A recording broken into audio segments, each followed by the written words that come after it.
Bone, how are you? Hey Gary, how you doing today? Doing great. Bama's rolling. We visited last week, but let's just touch on some of these more recent commitments and just what that's done for this class. I think last week you said that the Rivals had them at Alabama at number 2 overall. I know some other services have them at number 1, but number 1 or number 2, and this strong in-state flavor continues and regional flavor. But let's talk about the recent commitments from Kevin Harris over in Grayson, Georgia. Also, DJ Dell, the big nose tackle from Pinson, Clay Chalkville High School. And also Tanner Bowles, the offensive lineman from Glasgow, Kentucky. And Amari Knight, the big tackle from Thompson High School in Alabaster. Those are the 4 most recent commitments, and it just continues a good run for Alabama. You're right, it sure does. Alabama's doing a terrific job on the recruiting trail right now, and it seems like it's obviously a lot different than it was this time last year. I think this time last year, Alabama only had about 3 commitments, and everybody was wondering, well, when are these commitments going to start jumping on board? And now fast forward to this year, a lot of commitments already on board. 12 commitments for Alabama, and several already in the 2020 class as well. But 2019 off to a very good start, and you can say Alabama's number 1 or number 2. I mean, that's pretty dang good to start out with, and a long way to go. A lot of top targets that are still out there for the Crimson Tide. But over the last 2 weeks, getting some big commitments. I mean, you look at the in-state guys, Amari Knight and also DJ Dell. I mean, 2 really good kids out of the Birmingham area that Alabama targeted early on. They really wanted. Alabama's doing a great job recruiting in-state this year. 6 commitments, from in-state guys.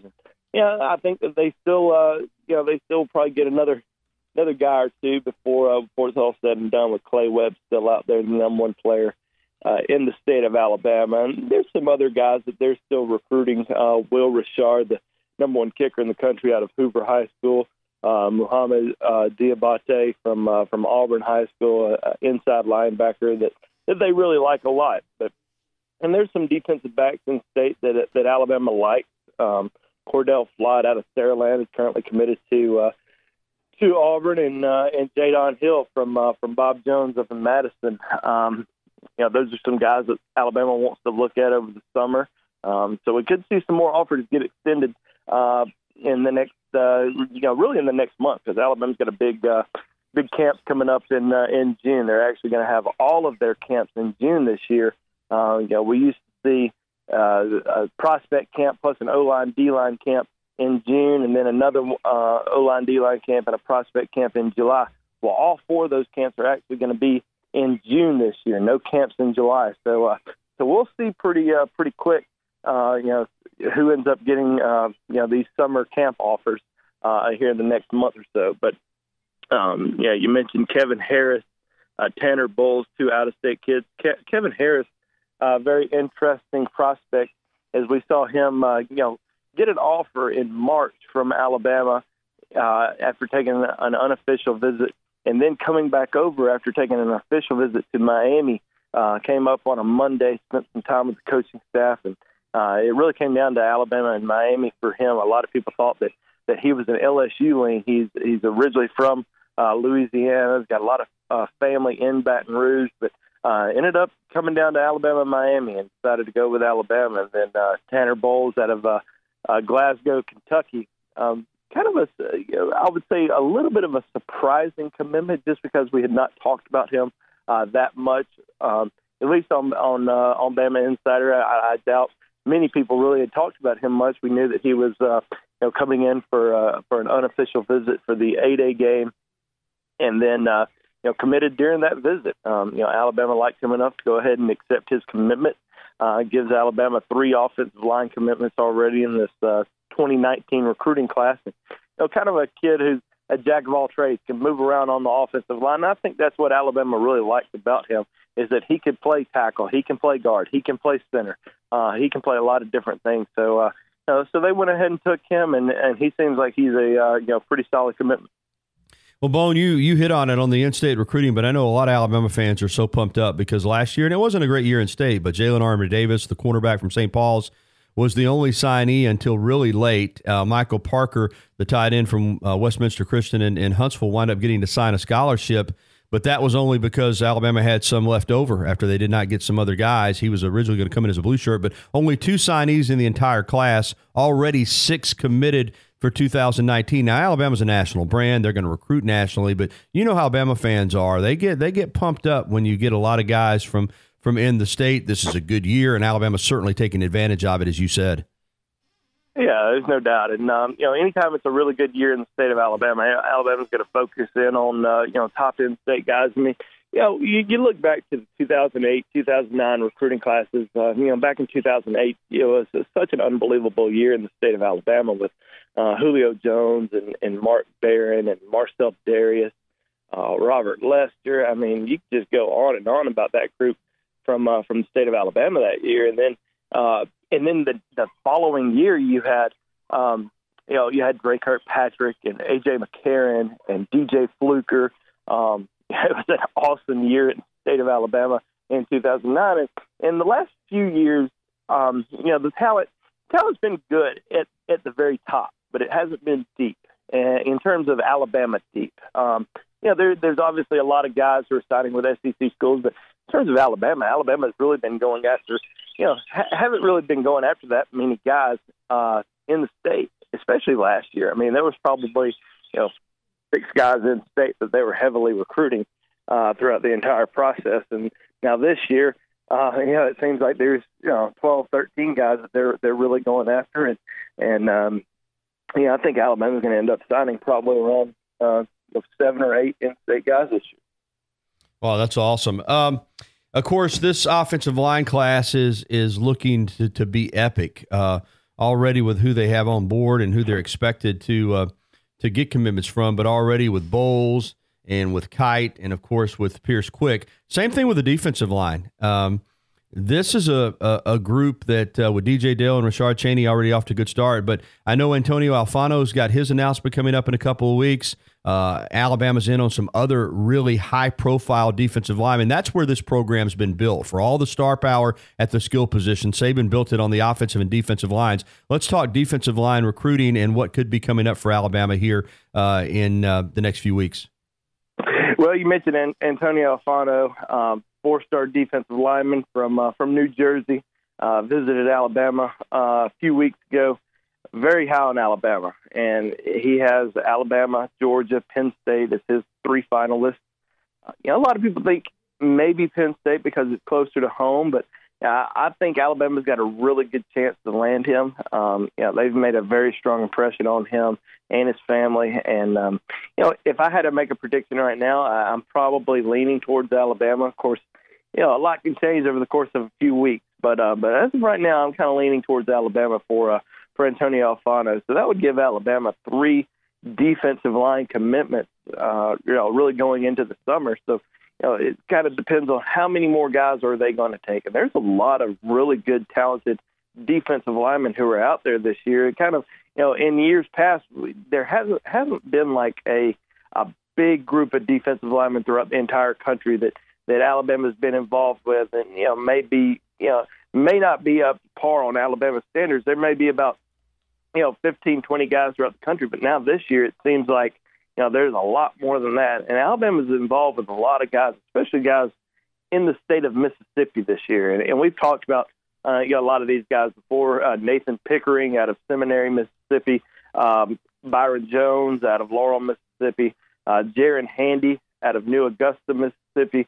Those are some of the bigger names that Alabama's recruiting that they really like a lot, especially Pickering and Jaron Handy. I think Jaron Handy is a phenomenal football player. I mean, a big kid, 6'6", about 280 pounds. So he's got a chance to be a really, really good player at the next level. And I think Alabama's got a really good chance to land him. But those are just 3 guys in Mississippi. Alabama still involved with several other guys throughout the country, including the number 1 defensive lineman in the country, Ishmael Sopsher out of Amite High School in Louisiana. So, there's a lot of really talented defensive linemen that are out there. I think Alabama is going to sign anywhere between 5 and 6 defensive linemen this year.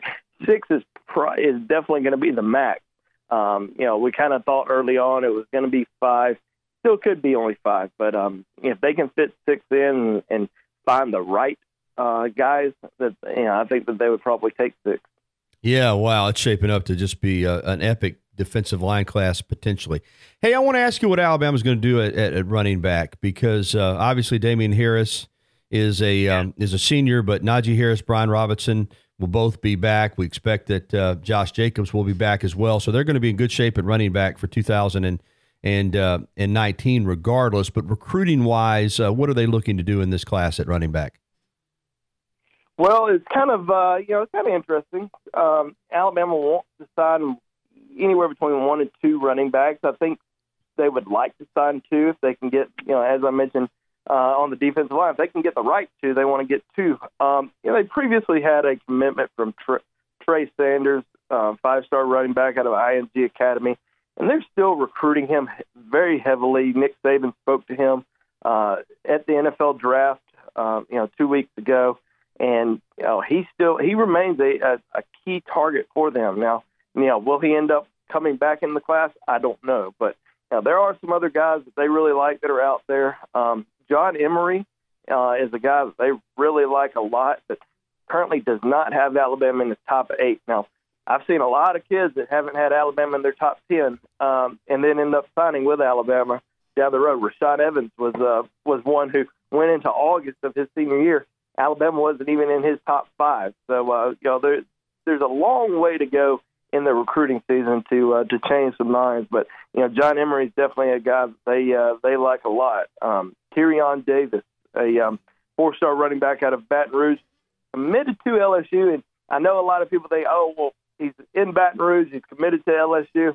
There's no chance that he's going to flip to Alabama. Well, Dylan Moses from Baton Rouge, once a long-time LSU commitment, grew up an LSU fan, ends up signing with Alabama. So, there's a guy that, a lot of people can keep an eye on. Jerrion Ely, a 4-star running back out of Jackson, Mississippi, has visited Alabama a few times, committed to Ole Miss, but definitely has a lot of interest in Alabama. And, if you want to go up the East Coast a little bit, Keelan Robinson, out of St. John's College in Washington, D.C. Definitely a guy that Alabama likes a lot. Has visited. More of a scat back type guy. So Alabama, as I said, would like to sign 2 guys. One guy being a scat back type guy, and one guy being your Trent Richardson, your Mark Ingram type bruising running back. So those are some of the big names that they're recruiting right now. Absolutely. Visiting with Andrew Bone from BamaInsider.com, recruiting reporter for Rivals.com. You can follow him on Twitter at Andrew J. Bone. Does a great job on recruiting. All right, I'm assuming with Paul Tyson and Talia Tagovailoa that Alabama's done at quarterback. Am I correct?